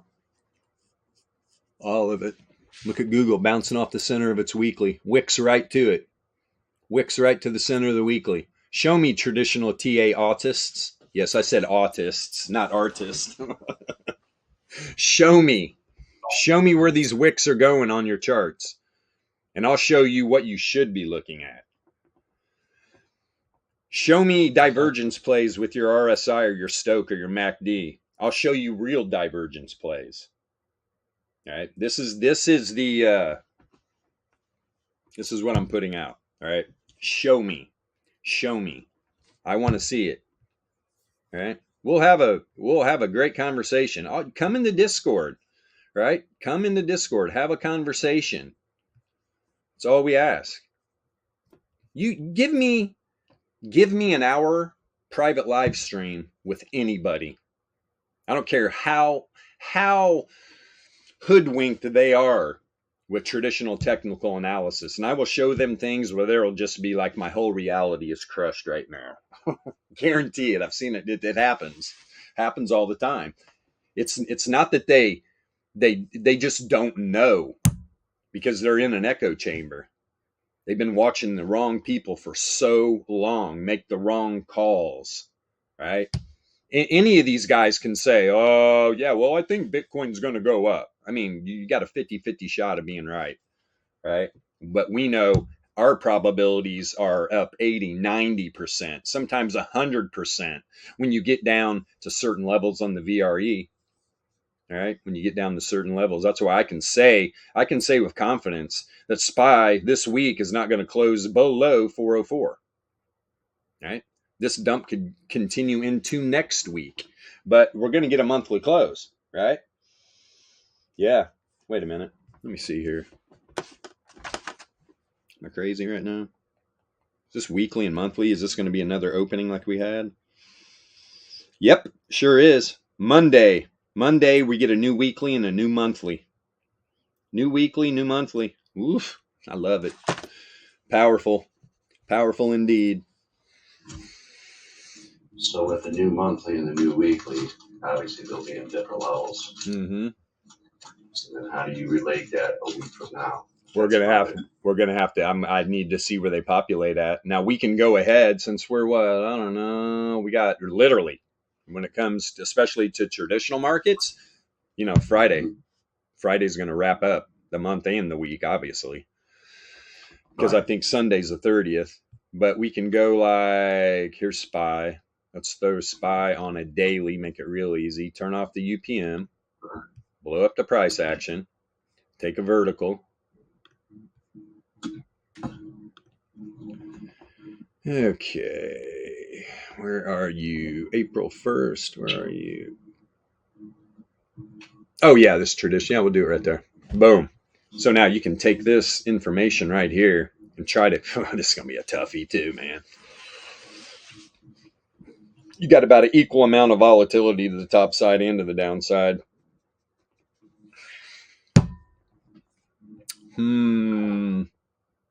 You know what? I'm going to have to drop this all the way to a 4 hour. Don't worry about it, man. I guess the point was is I'm doing how this. is it going to affect it in a sense, you know, if it's going to be replotted. What am I looking for here? Higher, There's a lot to be said about these wicks right here. A lot to be said about these wicks. I'm going to center out the new monthly around 411 probably. Right in that area. Probably, maybe we get about 413 to the top side. So that moves the monthly from 402 and change to 411-ish. Oh yeah, it's definitely moving up. Definitely moving up.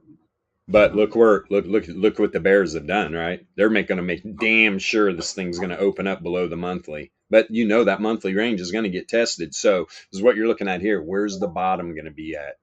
Where is the bottom going to be at? The bottom of the range. And it's right in here somewhere, probably 409, 410.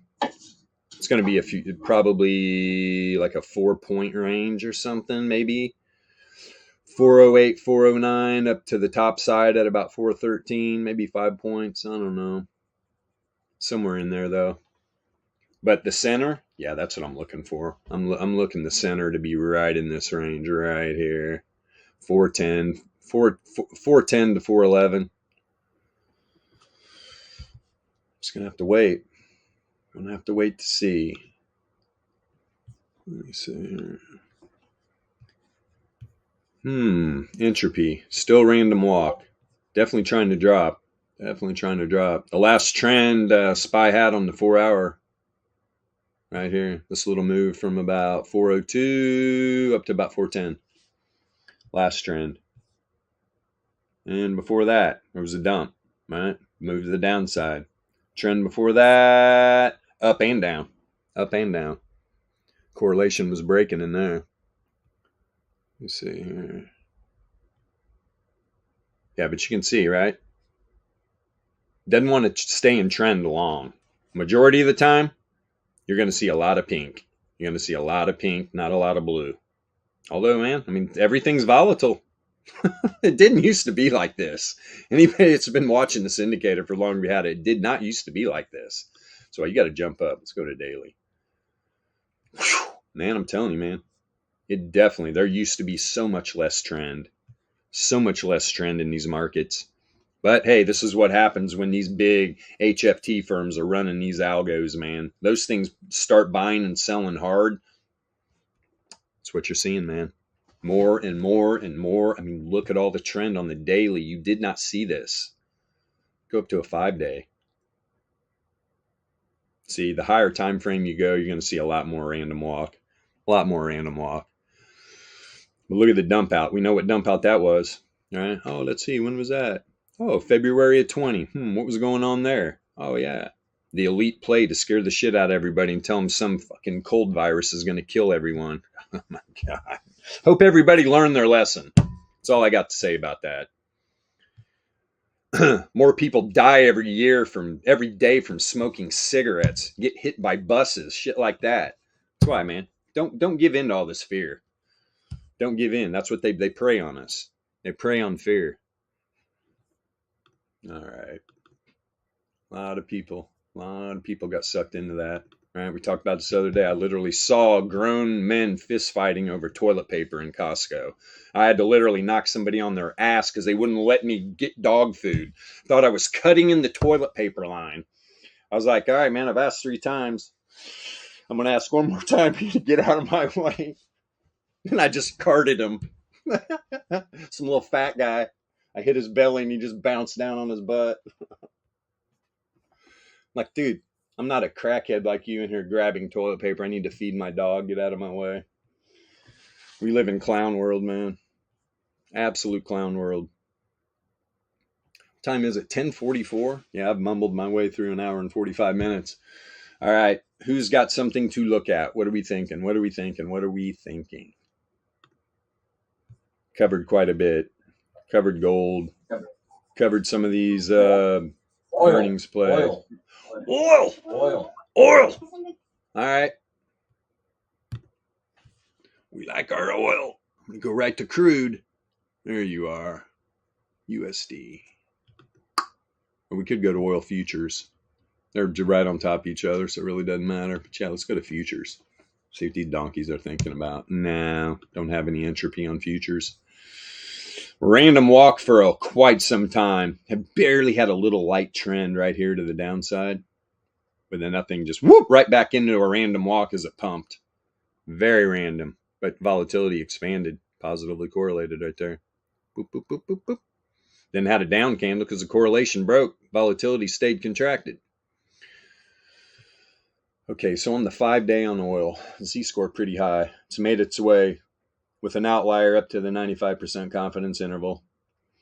Is there any div? There's no div. No bear div to speak of. Or did cross a zero mean back here. Well, you see when the returns oscillator turned down, it's positively correlated. That tells you immediately price action is going to follow returns on this down. Did it? Sure did. I mean, you have this one little up move here, but yeah. Here it comes. Boop, boop, boop, boop, boop. And it just crossed the zero mean. But right when it did, negatively correlated. The fissures are just, look how tight the bands are. Oil's probably got a move coming. Volatility, off a cliff, man. Off a cliff.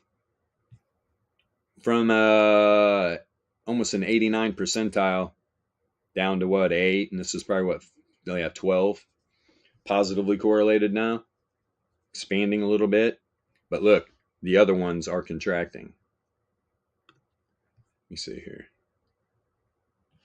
Yep, both of them. So let's see. Let's see if they're both, what the correlation is on these. Now, this is a 5-day, so take it with a grain of salt. This is just part of the workflow.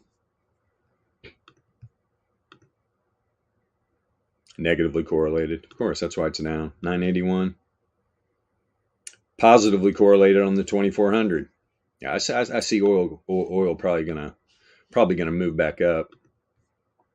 Let me see here. That's a 5-day. Give me a daily. Setting up hidden bear though.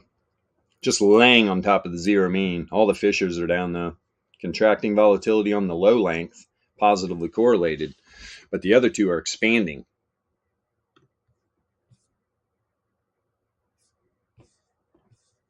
The other two are expanding. Are they negative?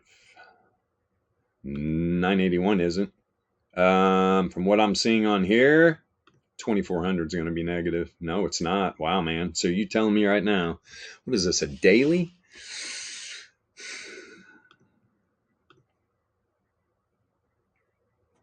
Yeah. So the 525 is contracting, positively correlated. So short term right here, this thing is this thing on the daily pulling back a little bit. I'm telling you, man, this thing's getting ready to turn around. Even, man, this is tough. This is a tough one right here. Oil's all over the place, though. Oops.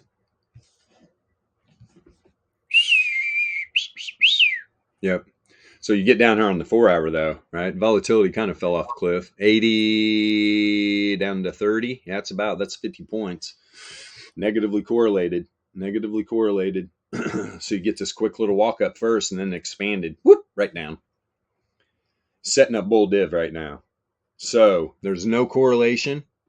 Yeah, it's a little bit of positive correlation. If that correlation continues to grow, and on this 4-hour, you see oil cross a zero mean, this thing's going to pump. This thing's probably going to pump a little bit.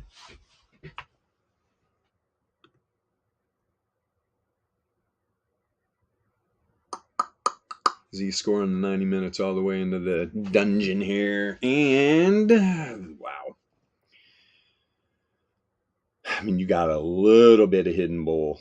A little bit of hidden bull from this data set bottom right here. That's on the 90 minute.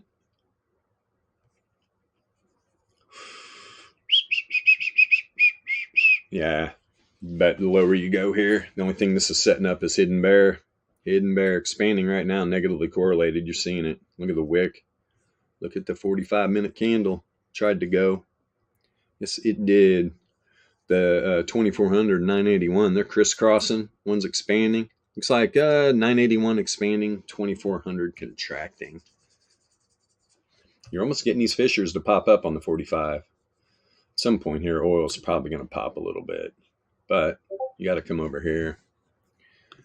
Okay, gold. We're going to go to oil. Here you are.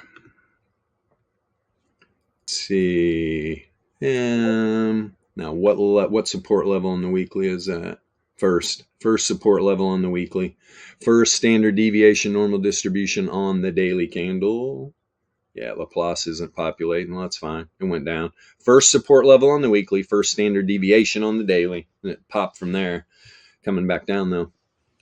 Coming back down.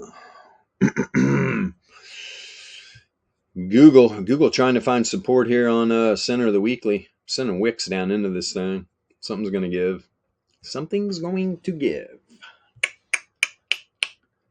Yeah, dollar. Yeah, you can see. Look at the daily range. Rejecting off the top side of it. All right. Imagine not having the VRE and trying to take a look at these markets in seriousness. Good luck. You have no idea what you're doing. Sorry. I say that in confidence too, because I've talked to people and I see what they're using, and it's just like, now let me show you something. And, you go, boom, eyeballs get big. What's this? Exactly. What is this? This is the VEPS, man. This is the VEPS. What are the VEPS? Alpha trading. Alpha trading VEPS. You go Google it. The only thing you're going to see pop up is something from us. Nobody is out talking about this stuff. Literally. Options traders talk about volatility, right? You're not going to see any of the YouTube Jimmies talking about it. You got one trying to talk about it because he knows it's the right way to trade. But if he goes full bore into statistics, in the VEPS and stuff, it's going to destroy how he makes a living by extracting money from his community by selling shitty indicators and shitty trading courses across the board, shitty risk management strategies. Has got somebody built in to teach trading psychology. Probably the second biggest scam. Don't be emotionally attached to your trade. I'm going to write a 500-page book. It looks like Bart Simpson's chalkboard. Do not be emotionally attached to your trade. Do not be emotionally attached to your trade. Do not be emotionally attached to your trades. That's what it's going to say. It's going to be a bestseller. New York Times bestseller list. Here, you want a trading psychology book? And oh, by the way, it's only a nickel. It's 5 cents. Send Bitcoin. Send the Bitcoin. Goodness gracious. And that's the thing you'll see with all these other guys on YouTube. That's all they're doing. They're trying to extract money from their community. But they're great traders. They trade. No, they don't. No, they don't trade. If they do, they're horrible at it. Right? They make money by you giving them money. Why do you think they have Patreons and private Discords and all kinds of shit you got to pay to get into? It's ridiculous, man. And then they're giving you information that has literally got nothing to, it's not any actionable intel that you could be using in these markets. Nothing's based on the returns. Still, this guy trying to talk about statistics, he still doesn't have the narrative. He doesn't understand. He doesn't even understand correlation of volatility. Right? Won't listen. We tried. Gave him some free indicators to use. Yeah, not having it. He knows we're a threat to his whole livelihood. So why would he? Why would he? It's never going to happen. Never going to happen. And it's somebody you really don't want to partner with. No, sir. You want to come correct? Start giving actual intel that people can use? Then maybe we can talk. But if you're just in this to extract money out of your community, crazy. And then you're going to fucking lie to everybody and tell them you're literally, you're a freaking market maker and all this other bullshit. You were the closet boy. You were the janitor putting trades in for the boss. Oh, my mentor uses the yellow 21. Right there, you're like, this guy's so full of crap. So full of crap. Oh, well. We all know who we're talking about. I'll never mention any names because these guys are screwballs. There's one in particular. His daddy will sue you if you talk about him at all. So, yeah. Yep.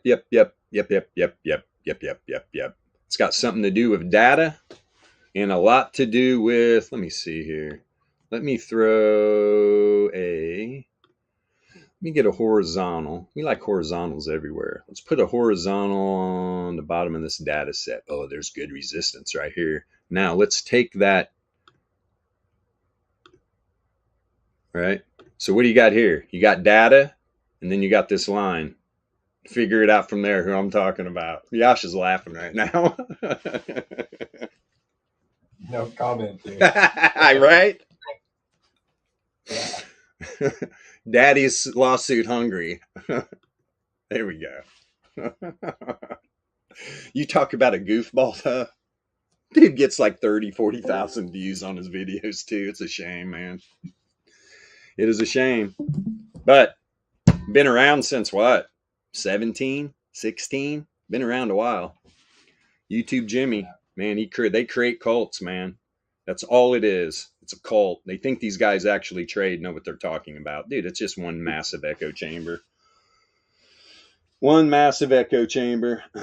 Well, I see Django's in the house. He says, good morning. Yep, no problem. I bet I know what he wants to look at, too. He's knee deep in that Aptos. It's okay. We're all knee deep in something. What's up? Oh, yeah. A little bouncy, bouncy. A little bouncy, bouncy. Let me see here. Let's let this UPM populate. I'm going to flip to a daily. Yeah, outside. Let's see what the daily's reacquiring. Trying to... this is ugly. This is ugly. So why are we getting a bounce here on the daily? Well, contracting volatility fell off a cliff, negatively correlated. So it's walking up a little bit. Volatility has crashed. Is that above a 50? Nah. I mean, it did fall off a cliff. Not as much as I'd like to see. Grade is right with it, though. Grade's right with it. All the fishers are turning up on the daily. Got the wave trend and a tight power mean band that's flipping bearish. So do I think this is probably going to come up and test this power mean band, these log MAs at some point? Probably. That's what it's doing right now. You might see some contraction or expansion tomorrow with the correlation break positive. That's what you're probably going to see. The 981, it's probably already positively correlated. From the move I'm seeing, it's got to be. Let's see. Where are you? There you are. Number 2 is the 981. Yep. Positively correlated. Expanding. Right? That's the 981 volatility. Now, because this is such a new coin, there's not enough history to populate a 2400. But I would imagine it would be expanding, positively correlated as well. Let's move this. What's this look like on a 4-hour? There you go. All right, got outside the power mean band. There's the wave trend test. So it's at the top. As the 4-hour goes, yes, 100% it is. 100%. Tried to get a move outside of the power mean band top side. Maybe go test the 33. That's the 33 log MA right below the reverse Fisher. But you can see what happened. Pulled right back inside the wave trend. Pulled right back inside. And right now, low length expanded again, negatively correlated. Boom. And you're seeing the wick. Pulled it right back down. And then you've got the 981 contracting. Let me see here. That could be negatively correlated. And the low length is what's bringing it down, back down. I bet you this 981 is negatively correlated. Come on. There you are. Oh, wait a minute. Yeah, it is. I'm still on 981. So now we got to see what the 525 is, which I'm going to see. It's probably positively correlated. So 981 is negative. Yep, positive on the expansion. So you get the quick little move on the low length, and then that 981 is like, no. We're above the wave trend outside the power mean band. That's not happening. I want to reject off this and go back to the downside, which is probably what's going to happen. And that's down at about under 10. Under 10. The lows. Back to the lows. We'll see, though. We'll see what happens tomorrow. All the fishers are up, though, on the 4-hour. What are they doing on the daily? Starting to turn up, but it's setting up hidden bear. Setting up hidden bear, and you're up at the deviation band. So watch for when this daily returns oscillator turns down. Look for the correlation. Look for the correlation. And it's 11 o'clock. We going to wrap this up. We are going to wrap this up. Let me go right back down 33-minute real quick. Hidden bull on the 33. But all the fishers are cruising down. All the fishers are cruising down, and you can see. I mean, there's a positive correlation right now, but look at it. It's starting to roll over a little bit. So is the Z-score. Let's see what happens with the variance on this close. When's this 33? We just got a new one, so 23 minutes. I would be on that time frame looking for what's going to change up at the close here. Okay, covered a lot. Good stuff as usual. Alpha trading, nailing stuff. Except that Microsoft earnings play. Oof, that was a miserable fail. Glad I didn't get in on it. Google's definitely making the move, I thought. And the first moves they made were correct. But you could see, man, Google took off when they had earnings and literally jumped a lot, and people took profit. And we showed it. Where did they take profit at? Top of the weekly range. Dead at it. Wick right to it. Show me, traditional TA Autis. What moving average? Did that hit your whatever? Did it hit your yellow 21 or your whatever colors you use for your 50 or your 55 or whatever crazy lengths you use? If you are using traditional TA, I highly suggest looking into the 369 philosophy by Nikola Tesla and understand. Change up your lengths. At least you'll be right on the numbers game. You'll be right with the numbers. Unfortunately, still lagging information. So once you figure that out, we're here for you. We are Alpha Trading. We invented the VEPS, right? This style. People in options have been creating distribution cones and volatility metrics, all this stuff for decades, keeping it to themselves. Even a lot of options people don't talk about this stuff, but some do. Tasty Trade, man, they're really trying to push, all this stuff out into the open. Not to this extent, though. And you start talking about volatility percentile or historical volatility, they just snub their nose at you. Well, there's a reason why they had record losses last year. Or was it the year before? Maybe a year before. 21. I think 21 Tasty had. That's when they had record losses or whatever. It's like, well, if you would just listen, right? We love implied volatility, but we like implied volatility, right? Interacting with historical volatility and creating an indicator called volatility grade. And then when percentile and volatility grade's doing its thing and it peaks out or it contracts all at the same time, it's giving you an idea when these moves are to be made. We're not just looking at implied volatility. I mean, that's why you had record losses, right? So you want to start selling premium when you get over a 50 read on the implied volatility. Dude, that thing can still roar. It just makes zero sense, man, what they do. But it's okay. It's okay. They teach options really well. It's just what they're using that just boggles my mind. If they would just get down and realize that you can use delta and options, right? Buying premium and stuff, you know the right times to buy premium and sell premium. That's the point they're missing. They're always saying, well, we're net sellers. Sure, that's all good. But you're talking to a very small group of people that have enough in their accounts to even sell premium. You go into like a big, a big stock, just say like Microsoft or Google, something around $200, $300, and you go into a wide strangle, dude, it's going to cost you $10,000, $15,000 in buying power to get into that trade. How many people want to put that much risk in? None, hardly at all. So it's a lot different when you can buy premium, right? And you're not going to lose that premium. Oh, there's Big Dog coming out of the woods. Probably got about 10 ticks on him. He's such a cool dog. He's just wandering around. All right, let's wrap this up. Everybody in the Discord, thank you for your support. If you're on TradingView, hit that rocket icon. Thank you for your support as well. Hi there, what are you trading with? They look like indicators to me. Hello, anyone here know which indicators those are? Yasha, you want to go in there and answer that, dude? These are the VEPS, brother. Here, I'll do it.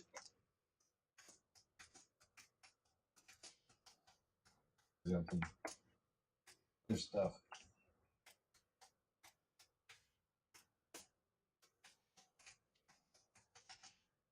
Volatility, entropy, probability, And statistics. There you go. If you want to chime in. Oh, now he's laughing. We love you, brother. Thank you for your support, giving us a little view. But yeah, this is the Alpha Trading VEPS. You're not going to hear anybody else streaming on this platform talking about this stuff, right? And a lot of our indicators are private. A lot of our indicators are private, which is good, right? Hey, we're going up against a behemoth, right? We're going up against a lot of people using traditional technical analysis. So we get razzed all the time. We don't care. We're winning trades, right? We're running with the algos. Yeah, let's go, brother. But we're going to be back at it tomorrow morning, 9 a.m. Eastern Standard Time, to get a look on what's going on going into the end of the week. Like I said, right, SPY, bottom of the weekly range right now. There's only upside tomorrow. I mean, now this thing could go sideways, right? But closing below 404 this week, you're probably at like a 3SD range. We're talking like a 99.7% probability that does not happen. So we go with the probabilities, right? So my bias the rest of the week, probably as I go down through my workflow, is going to be the top side, scalps, right? That's how we do this. We trade intraday volatility on low time frames. That's what we do here at Alpha Trading. And every day, pre-market, we're running down through our workflow, getting the daily bias. We got to know risk on or risk off. It's not like I'm not going to counter trade my bias, but when I do, I take risk off. Right? If I'm say I'm trading, I don't know, I'm trading Bitcoin, and I'm gonna with my bias, I'm gonna use say I got one Bitcoin in the account, I'm gonna trade with one Bitcoin with my bias, but I'm gonna pull that back and probably trade a tenth of it when I'm counter trading. That just limits the risk on both sides. It's beautiful because that's what we're all about too: taking profit, limiting losses, and not being emotionally attached to the trades. If you're emotionally attached to the trades, you're never going to be able to take profit when you're supposed to, and you're going to hold on to losing positions. This is what wrecks P&L. Anybody can just sit back and flip a coin or have your pet monkey put trades in for you. Are you going to be able to take the profit if you're right and limit your loss if you're wrong? No. You can throw darts at a dartboard. And I'm telling you right now, you have a better chance of winning trades if you follow those three than you are using traditional technical analysis. You're better off throwing darts at a dartboard or flipping a coin. If the position goes against you, get the hell out of the trade. If it goes with you, take your profit. We're at distribution levels on the daily, 4 hour, right? 4 hour distribution levels, daily distribution levels, price action volatility ranges. Goes on and on and on and on. And with that being said, we're out. Wherever you live at on this big, beautiful blue marble, have a wonderful rest of your morning, afternoon, or evening. Alpha Trading out.